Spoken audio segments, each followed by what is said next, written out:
Pixelated. Can you hear me? I don't want to talk about my internet speed. I don't want to talk about my internet speed. Okay. Well, I will get there. I won't bore you with the details, but I'm just going to crack on and push through. But if anyone's there watching me, can you hear me okay? Do I look all 8-bit or am I nice and high res as I should be? Hi Leo, hi Ruthie. I'm glad you can hear me. Oh, that's good. Well, you see, sometimes the quality is great, sometimes it's not. I never know. Anyway, today, Rightmove released their October house price index. It's not a house price index, it's an asking price index. I can see the signal thing going up and down. I'm going to keep going. All I can do is keep going. Now, look, first of all, I want to talk to you about the headline figures that are actually on the Rightmove document. And I've linked to this below. I think I did. I'm not having a good day. Truth be told, I'm not having a good day. So let's just. Okay, there we are. That's what it says on the headline of the PDF house price index. It says that monthly prices, asking prices, have gone up 0.5%.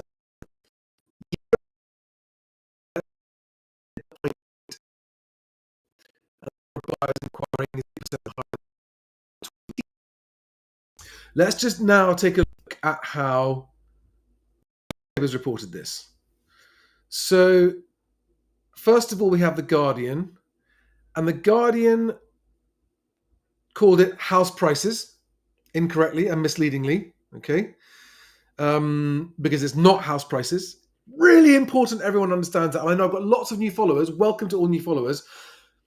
And the one thing, if you only remember one thing about Rightmove's index, it is that it is asking prices only, not agreed or sold prices.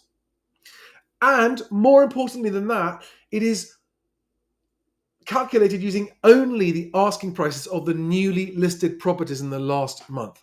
And it does not include any subsequent price reductions.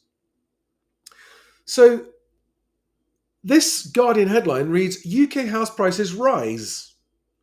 And it implies that house prices are going up. And they're definitely not going up. Definitely not at the front line of estate agency transactions. You will see when the prices finally get reported 9 months late by the land registry that in October 2023, house prices were not rising, not on average, not in any way, shape, or form. They were probably arguably, as you'll see, at their most steep decline. So that's the first thing to understand. However, the Guardian does at least say rise at their slowest post-summer rate since the 2008 crash. But again, they have cited the monthly change rather than year on year. And interestingly, they haven't covered the year on year. So that's the Guardian. Let's now have a look at this article here on Yahoo Finance. UK house prices rise again at slowest rate since 2008. Okay, fresh market data from Rightmove and Foxtons show a market finding its feet.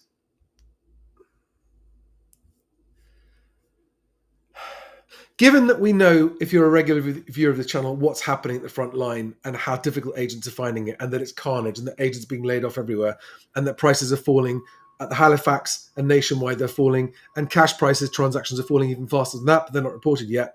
It's painful to see this UK house prices rise headline coming out. Money Week says property asking prices, at least they said asking prices, continue to fall. Yay! They used the year on year. Property asking prices continue to fall at their fastest rate since 2008. And there is actually something interesting about this. New data from Rightmove reveals homeowners struggling to sell their homes, leading to average asking prices being cut at their fastest rate in over 10 years. Okay, that's a bit closer to the truth.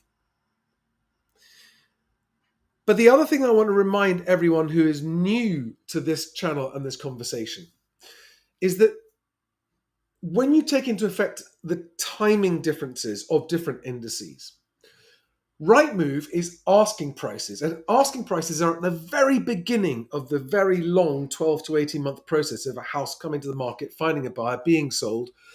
exchanging contracts, being completed at the land registry, and then finally being reported by the land registry sometime later. So this is why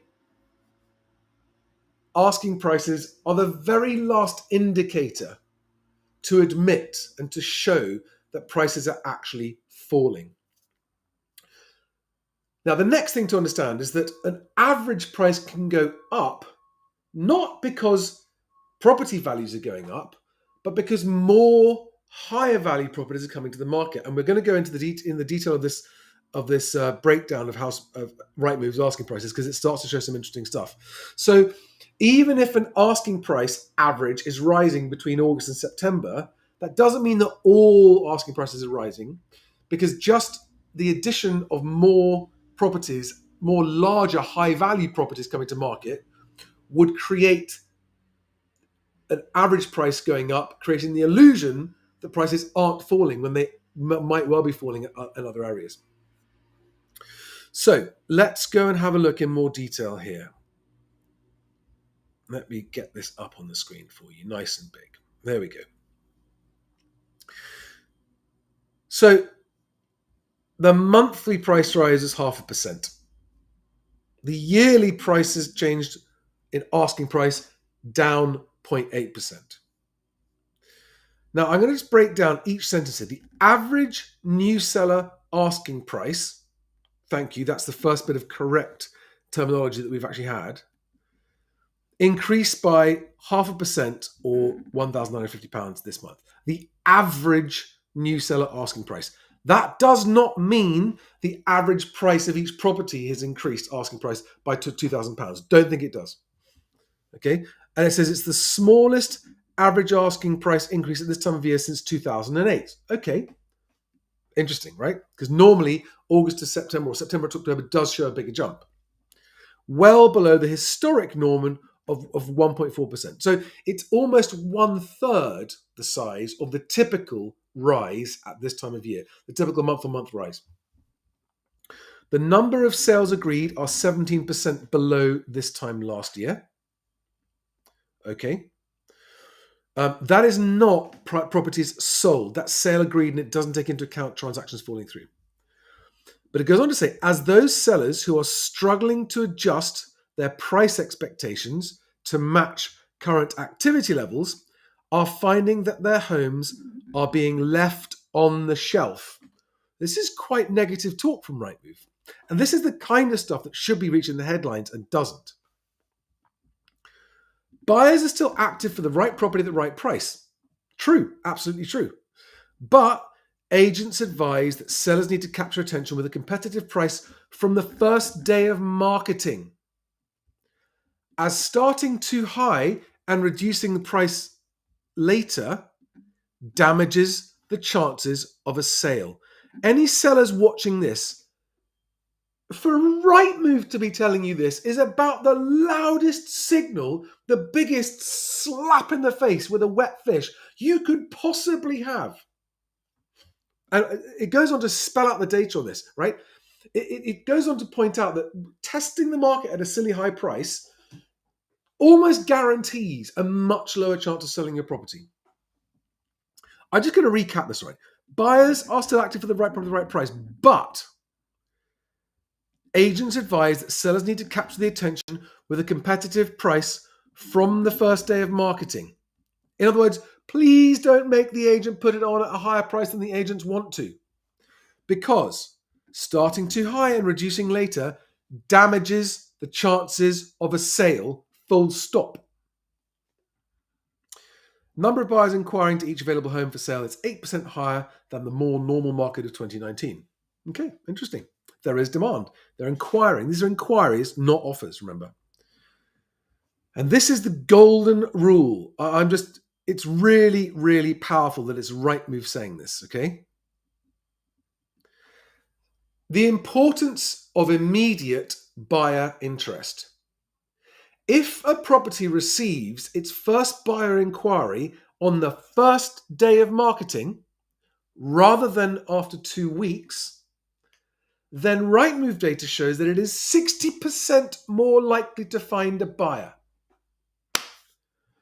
wakey sellers who are hoping that their high price might just be lucky. It doesn't. If you overprice your property just hoping to get someone to pay that price, you are actively reducing the chances of a sale of any kind, let alone at a price that you want. This is proof that pricing lower improves the chance of a sale, as if that wasn't already mathematically obvious. Now, this next bullet point I'm going to actually argue with because it sounds like utter horse crap to me. The proportion of homes that are finding a buyer has dropped from 8 in every 10 at the height of the frenzy to a more subdued sales rate of 6 in every 10. It was never 8 in every 10 properties selling, and it's certainly not 6 in every 10 selling now if you go and talk to the agents. But it still says making pricing competitively more critical to really stand out. So what Rightmove are doing is they're getting feedback from agents saying, please say anything to make sellers price more realistically, because there are multiple hints and messages in here telling you to not overprice. Okay. Let me just check in with you here. I know. So James Smith says, very repetitive, Charlie boy. Boring. James, are you a seller? Because if not, then this isn't for you anyway. I'm not here for people's entertainment. I mean, I'm very happy to entertain you, but I am here to try to make the awful problem that's holding the whole market up of sellers overpricing, not lowering prices enough so that buyers can actually buy. Okay, so apologies if I'm boring you. I'm not here to tap dance for your entertainment. Yeah, exactly, Emma Anderson. Thank you. Rightmove saying it, not happened before. Anyway, right, onwards. So I don't want to bore James. Sorry. Quickly. So the annual change is 8%. Now, just last month, the annual change was not 8%. It was 0.8% fall year on year. It's now 0.8% fall year on year, whereas a month ago it was 0.4% year on year. So the annual, in terms of double this, negative speed downwards. Okay, this is asking prices. Remember, now this is much more important, much more interesting. They've broken it out into different sectors of property size and price. Okay. First-time buyers, the annual price change is still only a measly 0.2% down on this time last year for first-time buyer, typical first-time buyer properties. This is asking prices, okay? Second-time buyers, the asking prices are down 0.7%, but top of the ladder properties are down 1.5%, which is a lot more. It's a much bigger drop, okay? I thought that was very interesting as well. So guys, do we have any questions from anyone here? Any questions? If there are no questions, I'll wrap this up. But just what I'm really keen to make sure people understand is that the numbers being reported by Rightmove here, which are showing year-on-year falls and a small seasonal monthly increase, are not in any way indicating the 5%. I mean, this isn't even me saying it, right? Nationwide and Halifax, between them, at around 5% year-on-year price falls. That's for mortgage-only transactions. And Rightmove is saying 0.8% year-on-year price fall. So what does that tell you about what asking prices mean compared to what actual prices are happening? Okay, listen, I'm going to wrap it up there. Forgive me, I'm not on my best game today, but I hope that was helpful. I hope it was useful. And if any of you need any help from me, would like my help based on today's performance, I don't think anyone's going to want any help from me, are they? I'm just going to call it a day there. I hope that's helped. Should I just click end? Should I just end the stream? I hope that was helpful to those of you, especially those of you who are new here. And I will see you on the next video. Lots of love. Big kiss. Don't overprice if you're a seller. Don't overpay if you're a buyer. See you on the next video. Bye-bye, guys.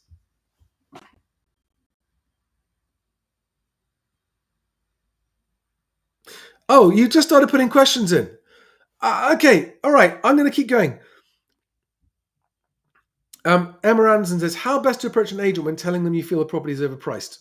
I think you can just tell them that, give them your reasons for feeling that it's overpriced. But I wouldn't get into a topic about the price of the property. I would ask to view the property, and then I would make your offer on the property and disregard the asking price when you make your offer. Just offer the maximum comfortable price that it's worth to you. Okay? Asking prices are irrelevant. Manjit Singh says, what might happen if the government introduce a stamp duty holiday next year? I don't think it'll do very much. Because the biggest factors influencing prices are um, average wage growth, which has been negative for about 2 years. It's got to about zero and it's about to go negative again. And then interest rate rises, which we haven't yet seen the full effect of. The mortgage time bomb has not yet finished going off.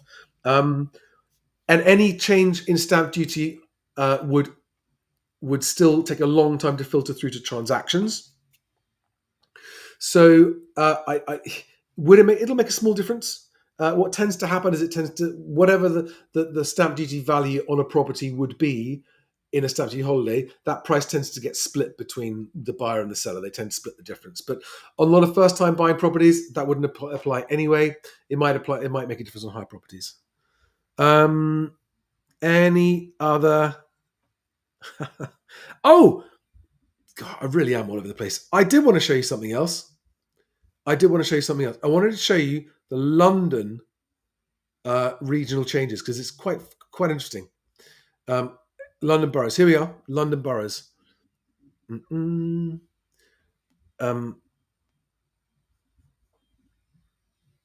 Sorry, I've been absolute amateur shit show today, haven't I? But look at the London prices. So this is just to show you how regional things can vary massively. In London, so if someone says, what's happening to house prices in London? There is no answer. There is no one answer to that. Look how mixed it is. According to Rightmove, average asking prices in Richmond are 4.3% higher than this time last year. Now, my explanation for that would be a lot more people selling up at the higher end. That's why asking prices, not actual prices, are higher in Richmond. But then it goes all the way down. So it's a long, slow change through all the boroughs down to Newham at 4%, 3.9% lower than this time last year, and Merton a whopping 6.9% lower than asking prices this time last year. So go and have a look at the regional stuff. But again, do not think that because Richmond prices have an annual average asking price higher than last year, it doesn't mean that prices in Richmond are going up. Okay, necessarily. It could do, hypothetically, theoretically. But I think you'll find that it means that there are more people selling more expensive properties in Richmond. That's what I think it is. I'm amazed there's still anyone watching this. Absolutely amazed. 127 of you. I don't deserve your attention today. Any more questions before I go? I want to make sure I answer questions here. I'm going to wrap it up. Guys, have a good one. Big kiss. Lots of love. See you on the next one.